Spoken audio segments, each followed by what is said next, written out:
Hai guys, di video kali ini gue akan membahas sebuah premis yang gue yakin udah gak asing lagi di telinga K-popers zaman now. Yap, gue akan membahas tentang mistreatment yang dilakukan agensi. Dan di sini gue juga akan bercerita 3 girl group yang dianggap banyak K-popers di mistreatment oleh agensi Big 3. Siapa lagi kalau bukan SM, YG, dan JYP. So, gak usah berpanjang lebar lagi, langsung aja kita masuk ke topik pembahasannya. Pertama-tama gua akan membuka video ini dengan menjelaskan terlebih dahulu pengertian dari kata mistreatment. Yap, mistreatment kan dari bahasa Inggris guys. Mis itu artinya salah, treatment itu artinya perlakuan. Jadi mistreatment itu bisa dibilang artinya salah perlakuan atau salah memperlakukan. Mistreatment agensi terhadap idol berarti perlakuan agensi yang dianggap banyak orang salah terhadap idolnya. Misal, tidak mempromosikan grupnya dengan baik, menyia-nyiakan talentanya, tidak memberikan sarana prasarana yang baik kepada idol tersebut gitu, atau membeda-bedakan perlakuan antara idol A dengan idol B yang seagensi atau bahkan segrup, itu contohnya. Nah, di zaman sekarang mistreatment ini udah jadi hal lumrah yang dibahas oleh K-popers. Sering sekali trending topik di Twitter tentang masalah mistreatment ini. Kalian pasti sering sekali melihat trending hashtag misalnya save idol A, save idol B, atau idol B deserve better, atau idol C deserve better gitu. Pokoknya banyak sekali hashtag yang sekarang sering kali keluar di Twitter yang merupakan bentuk protes dari fans kepada agensi yang dianggap memistreatmentkan idol kesayangan mereka. Dan gue harus bilang hampir semua agensi besar sampai agensi kelas menengah sudah pernah diprotes oleh fans idolnya tentang masalah mistreatment ini. Yap, hampir gak ada, bukan hampir gak ada, emang gak ada kayaknya agensi yang suci, agensi yang 100% dicintai oleh para fans dari idolnya gitu. Karena yang namanya agensi pasti ada aja perlakuannya yang dianggap aneh sama para fansnya. Nah, sekarang pertanyaan selanjutnya tentunya adalah, Bang, kenapa sih bisa ada mistreatment idol oleh agensi di dunia K-pop? Padahal kan kalau dipikir-pikir hubungan mereka ini adalah hubungan simbiosis mutualisme atau hubungan yang saling menguntungkan. Agensi butuh idol, idol butuh agensi gitu. Tapi kenapa idol seringkali di mistreatment oleh agensi? Nih jawabannya guys. Sistem dunia entertainment K-pop itu jauh berbeda dari negara-negara lain guys. Mungkin yang mirip sama K-pop cuman sistem idol di Jepang dan di Cina, selebihnya sangat berbeda. Contoh di negara kita Indonesia, misal gue pengen jadi penyanyi dan punya band sendiri gitu, gue akan kumpulin temen-temen gue sendiri. Gue cari temen gue yang bisa main drum, gue cari temen gue yang bisa main gitar, gue cari temen gue yang bisa main bass, terus kita bikin lagu, terus kita rekaman lagunya, nah demo lagunya nanti kita kirim ke label-label atau agensi-agensi yang ada di Indonesia. Nanti kalau mereka suka, kita akan dipanggil dan kita akan kerja sama bareng sama mereka. Jadi sistemnya ya emang itu tadi, simbiosis mutualisme. Jadi kita yang bikin lagunya sendiri, kita yang punya ide sendiri terhadap konsep lagu kita seperti apa, kita yang main sendiri musiknya seperti apa. Nanti tugasnya agensi adalah dia yang memfasilitasi dan dia yang akan menyebarkan atau yang akan mengiklankan lagu kita ke orang-orang, karena agensi kan yang punya link itu tadi. Nah, kalau di K-pop sistemnya nggak kayak gitu. Kalau di K-pop orang-orang yang belum bisa apa-apa yang mereka training. Jadi mereka nyari anak-anak yang cuman bercita-cita sebagai idol, sebagai penyanyi. Nanti mereka buka audisi, nanti anak-anak itu yang datang dan daftar ke mereka. Nanti kalau mereka anggap berbakat, mereka masukin ke agensi mereka, mereka jadiin trainer atau mereka latih dulu selama bertahun-tahun. Nah, itu selama proses pelatihan banyak sekali yang akan gugur gitu, dan ketika udah terpilih bagi mereka yang akan debut, nah yang debut ini akan jadi pekerja agensi. Nah, bedanya di situ. Kalau di negara kita artis dan agensi itu adalah simbiosis mutualisme, artis yang punya lagunya, artis yang main musiknya, agensi yang menyebarkan atau membantu mempromosikannya. Sedangkan di K-pop, agensi itu segalanya. Idol-idol ini adalah orang-orang biasa yang mereka bentuk sampai bisa gitu. Jadi sistemnya nggak simbiosis mutualisme, tapi di atas dan di bawah. Agensi itu adalah perusahaan atau bosnya, idol ini ya pekerjanya. Sama kayak kalau kita kerja di perusahaan, kita karyawannya agensi. Jadi idol itu bisa dibilang bukanlah artis yang sebenar-benarnya. Makanya di Korea, idol itu diremehin kan, diremehin di banyak bidang. Ketika mereka ikut Show Me The Money sama rapper-rapper underground, mereka diremehin remehin gitu. Ketika mereka acting sama masyarakat Korea diremehin. Sering sekali kalau pemeran utamanya idol, dramanya nggak rating gitu. Kalau misalnya mereka ikut kompetisi nari tuh kayak si Cheon sekarang diremehin juga sama para dancer gitu. Karena idol dianggap hanya pekerja agensi gitu. Image-nya seperti itu. Nah, karena sistemnya seperti itu tadi, agensi ini adalah bosnya dan idol ini adalah pekerjanya, maka agensi berhak melakukan apapun terhadap idol-idol ini. Mau nggak mereka comebackin kek, mau mereka kasih lagunya jelek kek, mau mereka kasih lagu bagus kek, ya suka-suka agensi gitu. Mau agensi punya idol baru, idol lama didiemin, itu terserah agensi. Karena agensi adalah bosnya dan si idol ini adalah pekerjaannya, ngikut aja. Itu kan alasan kenapa idol bisa dilarang pacaran, idol harus ngikutin apa kata agensi, image idol harus ngikutin apa kata agensi. Banyak loh idol yang sebenarnya aslinya misalnya sangar, tapi pas jadi idol pura-pura cute, pura-pura imut gitu. Ada idol yang kelihatannya tough padahal aslinya lembut gitu. Karena semua yang mereka tampilkan itu berdasarkan apa yang disuruh sama agensinya gitu. Agensi itu punya hak 100% untuk mengatur para idol-idol ini. Makanya kan sering banget kalian lihat idol kayak ketakutan gitu, bahkan sama manajernya. Sering tuh ketangkap kamera, mereka lagi V-Live terus tiba-tiba kayak ngelirik kayak ketakutan gitu sama manajernya atau staff-staffnya gitu. Bayangin kalau di Indonesia, kalian bisa lihat deh kayak artis-artis Indonesia, misal Raffi Ahmad tuh. Raffi Ahmad itu bosnya, para staff, karyawan, manajernya itu adalah bawahan dia. Kalau di K-pop enggak, idolnya takut sama staffnya, sama idolnya dan lain-lain, karena idolnya yang bawahan mereka yang berhak melakukan apa aja. Kan sering tuh dengar berita manajernya memperlakukan dengan kasar, staff ini memperlakukan dengan kasar gitu. Idol tuh kastanya di bawah banget karena hierarkinya gitu. Agensi itu adalah bosnya, sedangkan idol adalah pekerjanya. Nah, itu alasan kenapa mistreatment itu sering terjadi. Dan bang, apa sih alasan agensi harus memistreatmentkan idol gitu? Ya namanya perusahaan guys. Perusahaan itu isinya bukan 1-2 orang, tapi isinya adalah orang-orang yang tujuan utamanya adalah menghasilkan uang. Nah, selama grup ini menghasilkan uang, ya mereka akan memanfaatkan grup ini sebisa mungkin gitu. Dan kalau dia udah nggak menghasilkan uang bagi si agensi ini, atau agensi ini punya idol lain yang lebih menghasilkan, maka si idol ini ditinggalin, ya terserah si agensinya. Karena orang-orang di perusahaan yang diutamakan adalah mencari uang gitu, bukan seni, bukan karya yang bagus gitu. Makanya ada idol-idol yang misalnya dia tadinya bagus nih, begitu ada grup baru debut, yang ini kayak dilupain aja sama agensinya, malah nggak comeback. Itu yang terjadi di agensi K-pop. Itu fakta yang menjendihkan sebenarnya, tapi ya itu fakta yang memang terjadi gitu. Nah, sekarang gua mau menceritakan sedikit 3 girl group yang dianggap banyak K-popers mendapatkan mistreatment yang parah dari agensi Big 3, SM, YG, dan JYP, sampai akhirnya 3 girl group ini bubar. Mari kita mulai dari yang pertama. Girl group pertama adalah girl group dari SM Entertainment yang bernama FX. Buat yang nggak tahu, FX ini debut tahun 2009 dengan anggota yaitu Victoria, Luna, Amber, Crystal, dan juga Sulli. Yap, FX itu waktu debut terkenal banget guys. Mereka dibilang shiny versi cewek dan mereka sangat modis, sangat trendy. Anggota-anggotanya pun langsung dicintai bukan cuma sama fansnya tapi juga sama publik Korea. Kalian tahu Crystal dong, kalian tahu mendiang Sulli itu dulu dicintai banget di era generasi kedua. Dan lagu-lagu mereka sejak debut juga selalu bagus guys. Comeback mereka selalu pecah dan diterima oleh publik Korea, bukan cuma sama fansnya aja. Karir para anggotanya pun sangat bagus. Mereka sering tampil di variety show, mereka juga main di drama kayak Crystal dan Sulli gitu. Pokoknya mereka dicintai banget ketika itu. Sampai akhirnya di tahun 2014 salah satu member FX yaitu Sulli memutuskan untuk vakum dari grupnya. Padahal saat itu mereka lagi comeback dengan lagu berjudul Red Light gitu. Itu sedang masa promosi mereka. Sulli saat itu dikabarkan berkencan dengan salah satu rapper Korea yaitu Choiza. Dan karena komentar-komentar miring yang dia dapat, Sulli memutuskan untuk vakum dari FX terlebih dahulu gitu.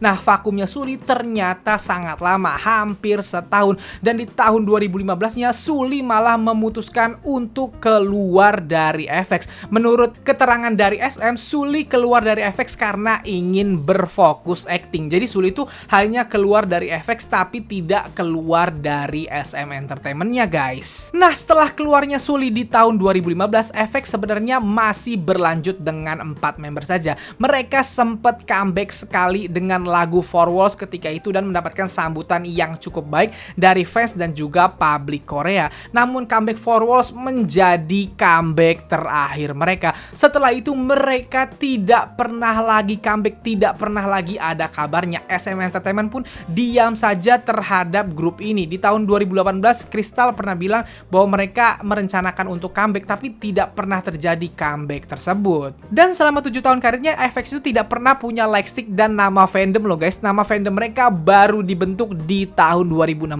saat mereka tur setelah promosi dari lagu Four Walls itu gitu. Jadi ketika membernya udah 4 baru mereka mendapatkan nama fandom yaitu Miu gitu dan juga ada lightsticknya ketika itu. Tapi setelah tur tersebut benar-benar FX menghilang, tidak pernah ada lagi comeback grup dan SM sekali lagi diam saja terhadap FX ini sampai akhirnya di tahun 2020 kemarin kalau gua nggak salah para membernya satu persatu akhirnya meninggalkan SM Entertainment. Girl group selanjutnya yang ingin gue bahas adalah girl group dari JYP Entertainment yang bernama Miss A.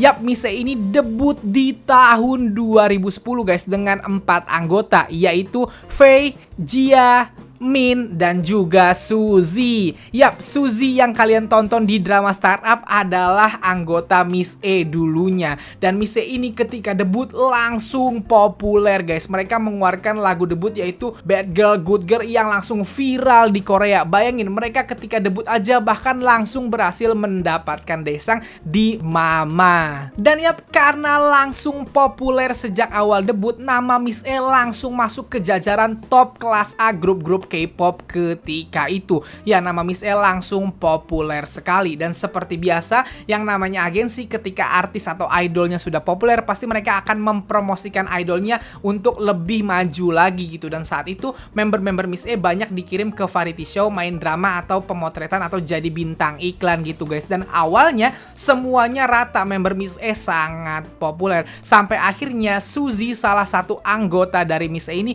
mendapatkan popularitas yang sangat tidak disangka-sangka. Di tahun 2011, Suzy ini debut sebagai aktris lewat drama buatan JYP juga, yaitu Dream High gitu. Saat itu ya Suzy namanya masih kecil, masih pemula, dia cuman coba-coba acting. Ternyata actingnya bagus. Sampai akhirnya di tahun 2012, Suzy bermain di sebuah film hits yang berjudul Arsitektur 101 yang membuat nama Suzy langsung viral di Korea ketika itu. Yap, acting Suzy di film tersebut sangat amat bagus dan filmnya juga sangat box office di Korea gitu. Bahkan setelah bermain di film itu, Suzy mendapatkan julukan Nation First Love atau cinta pertama nasional di Korea. Dia langsung jadi aktris yang disukai banyak masyarakat Korea gitu. Namanya langsung viral dan dia langsung kebanjiran banyak sekali tawaran iklan. Bahkan langsung jadi ratu iklan. Nah, popularitas Suzy yang tiba-tiba ini langsung melejit bahkan melebihi nama Miss A-nya sendiri. Yap, sebenarnya Miss A masih rutin comeback walaupun nama Suzy saat itu tiba-tiba langsung terkenal gitu. Di 2013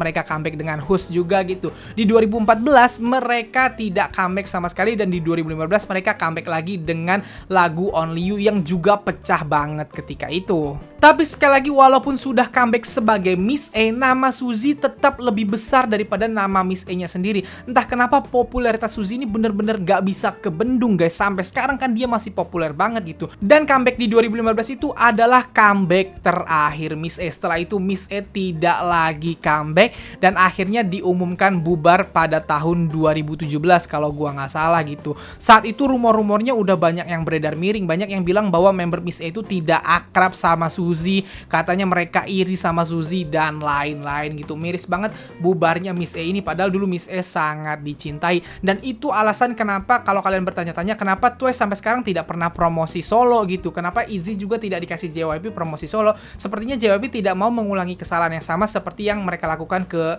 Miss A gitu. Takut ada member yang terlalu populer sendiri seperti Suzy. Suzy-nya nggak salah, sudah dikonfirmasi juga sama Faye salah satu member Miss A ketika mereka bubar bahwa nggak nggak ada yang namanya iri-irian, nggak ada yang namanya mereka saling menjatuhkan atau tidak akrab gitu. Mereka memang popularitasnya mau nggak mau berbeda-beda aja karena ada promosi solo itu tadi, dan tidak ada sama sekali iri-irian, tidak ada sama sekali rumor jelek itu yang memang terbukti benar. Tapi sayangnya karena hal tersebut JYP sendiri seperti kebingungan mentreatment Miss A ini seperti apa supaya naik lagi namanya, akhirnya bubar. Dan girl group terakhir yang akan gue ceritakan tentunya adalah girl group buatan YG Entertainment, yaitu 2NE1. Yap, 2NE1 ini didebutkan oleh YG di tahun 2009 dan sama seperti Miss A tadi, nama mereka langsung meledak di tahun debutnya dan mereka juga mendapatkan desang di tahun tersebut. 2NE1 merupakan grup K-pop pertama yang mendapatkan desang di tahun debutnya, gila nggak? Dan nama mereka langsung sejajar sama SNSD, Ratu K-pop ketika itu, dan menjadi saingan berat SNSD ketika itu. Dan gue berani bilang 2NE1 adalah salah satu girl group paling berpengaruh di dunia K-pop. Mereka adalah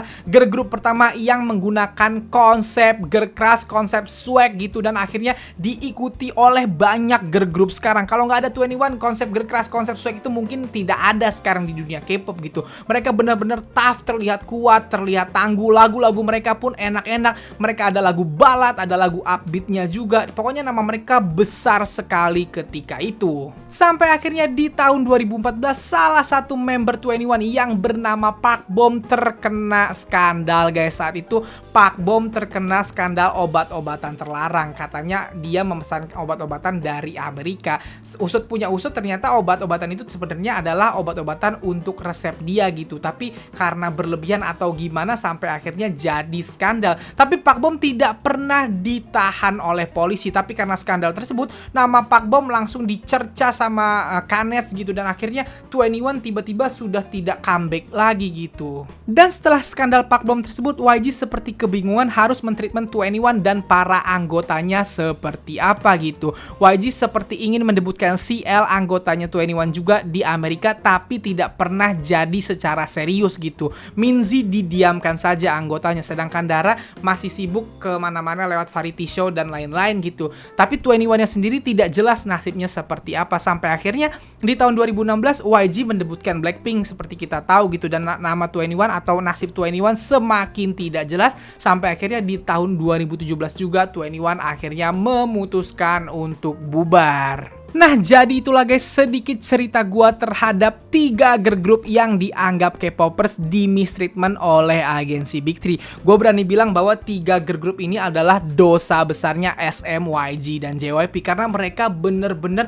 grup yang sangat berbakat guys. Lagu-lagunya bagus. Kalau lu udah nge-K-pop dari zaman mereka, lu pasti susah untuk ngelupain mereka gitu. Tapi mereka hilang aja gitu tanpa ada kejelasan, tanpa ada treatment yang bener-bener diusahakan oleh para agensi-agensi ini. Ya, sekali lagi karena skandal, karena hal-hal yang internal, kayaknya agensi juga kebingungan untuk apa ya, untuk mengembalikan grup-grup ini menjadi utuh lagi gitu, menjadi besar lagi. Dan seperti yang gue bilang tadi, yang namanya perusahaan pasti yang mereka kejar adalah uang gitu. Ketika ada grup yang dianggap sudah tidak menghasilkan uang, atau dianggap kena skandal, atau dianggap tidak lagi bisa ke performa terbaiknya, ya mereka gampang aja kayak membuang atau meninggalkan grup tersebut. By the way, untuk grup FX sendiri itu tidak pernah dibubarkan oleh SM Entertainment ya guys. Jadi tidak pernah ada kata bubar untuk FX, tapi seluruh anggota FX sudah tidak di SM Entertainment. Sedangkan nama FX dan lagu-lagunya adalah properti milik SM Entertainment. Kalaupun mereka ingin kembali sebagai FX, ya agak susah jadinya gitu. Jadi ya bisa dibilang grup-grup ini nasibnya sulit gitu, padahal anggotanya masih banyak yang deket, terutama 2NE1 dan FX. Mereka masih selalu merayakan ulang tahun grup mereka. Mereka masih sering sekali reuni gitu, tapi tidak pernah benar-benar kembali sebagai grupnya. Dan sekali lagi gue bilang, tidak ada agensi yang sempurna. Agensi adalah perusahaan. Jangan kalian membayangkan kalau SM itu berarti putusan Lee Suman, kalau YG berarti putusan Yang Hyun Suk, kalau JYP berarti putusan dari si Park Jin Young gitu. Nggak gitu. agensi itu adalah putusan dari banyak orang, dari para pemegang saham, dari para orang-orang, para pengusaha-pengusaha yang mikirnya duit gitu. Makanya ada mistreatment seperti ini. Dan tentunya doa gue adalah semoga tidak ada lagi grup-grup yang diperlakukan seperti 3 girl group tersebut gitu. Karena kalau kita berdoa mistreatment hilang dari dunia K-pop, kayaknya sampai kiamat gak bakal terjadi gitu. Tapi minimal tidak diperlakukan seperti grup-grup ini, karena kasihan banget mereka grup yang sangat berbakat. Dan buat kalian yang idolnya masih bertahan, masih promosi, masih terkenal, nikmati guys kalau ketika mereka nanti dapat perlakuan yang buruk banget dari agensi atau sampai akhirnya bubar, itu udah sedih doang karena kita nggak bisa muter waktu lagi gitu. Jadi nikmati saat-saat dimana idol kalian masih lengkap dan masih berpromosi dengan baik. Nah guys, jadi segitu aja video gue kali ini. Seperti biasa, kalau kalian suka video ini silahkan like dan share ke teman-teman K-popers kalian. Kalau kalian mau kenal gue, kalian bisa follow gue di Instagram. Dan kalau belum subscribe channel gue, silahkan di subscribe. Sekian dari gue, bye.